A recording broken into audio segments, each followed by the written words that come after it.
Diet లేకుండా కేవలం వారానికి ఒక ఇంజెక్షన్తో వెయిట్ లాస్ సాధ్యమా? నమస్తే అండి, నేను మీ doctor Chandra Venkata Rakesh, consultant physician and endocrinologist, Sanjeevani hospital, Vijayawada. అందరూ వెయిట్ లాస్ ఇంజెక్షన్స్ వాడుతున్నాము, వారానికి ఒక ఇంజెక్షన్ చేస్తున్నాము, మేము డైట్ చేయవసరం లేదు, ఎక్సర్సైజ్ చేయవసరం లేదు, వెయిట్ లాస్ అయిపోతామా అని అడుగుతున్నాను. అది కుదరదండి.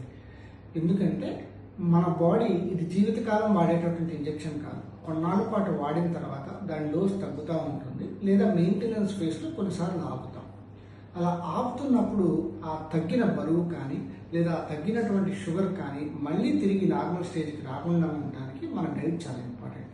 ఇప్పుడు ఫర్ ఎగ్జాంపుల్ ఒక 100 కేజీల మనిషి ఉన్నాడు, రోజు ఒక అరగంట కానీ లేదా 40 నిమిషాలు నడవమంటే నడవటం కుదరదు కదా. అదే ఆ 100 కేజీల మనిషి 90 కేజీలు తగ్గినప్పుడు అదే ఎక్సర్సైజ్ని మనం ప్రమోట్ చేయొచ్చు. సో ఆ తగ్గటానికి ఇవి ఉపయోగపడతాయి. ఆ టైంలో ఆ 4 నుంచి 6 నెలల టైంలో మనం ఇంజెక్షన్స్ వాడుతున్నప్పుడు కంపల్సరీ మన డైట్ అంతకుముందు రెగ్యులర్గా లేనటువంటి డైట్ని క్రమబద్ధీకరించుకోవాలి. అట్లనే ఇంతకుముందు రెగ్యులర్గా లేనటువంటి ఎక్సర్సైజ్ని క్రమబద్ధీకరించుకోవాలి. అవి రెగ్యులర్గా మన లైఫ్లో పార్ట్ అయిపోవాలి. అలాంటప్పుడే మనం ఆపినప్పుడు బరువు పెరిగినా అది చాలా మినిమల్గా ఉంటుంది, మెయింటెనెన్స్ ఫేజ్లో అట్లా ఉంటాం.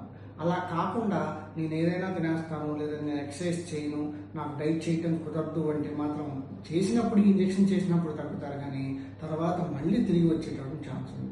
సో మీ ఎండోక్రినాలజిస్ట్ని సంప్రదించినప్పుడు ఒక స్ట్రక్చర్డ్ ప్రోగ్రామ్ ఆర్గనైజ్ చేసుకొని ఎట్లా తగ్గించుకోవాలి, డైట్ అండ్ ఎక్సర్సైజ్ ఏ విధంగా ఇంక్లూడ్ చేసుకోవాలి, ఏ విధంగా పెంచుకోవాలి, ఆపేసే టైంకి వచ్చినప్పుడు లేదా డోస్ తగ్గిస్తున్నప్పుడు మెయింటెనెన్స్ ఫేస్లో ఉన్నప్పుడు ఏ విధంగా డైట్ని మాడిఫై చేసుకోవాలనే విషయాల్ని అన్ని క్షుణ్ణంగా తెలుసుకొని అప్పుడు మొదలుపెట్టి ఆ పద్ధతి ప్రకారం కనుక ఫాలో అయితే తప్పనిసరిగా మనం తగ్గినటువంటి వెయిట్ని మెయింటైన్ చేయవచ్చు.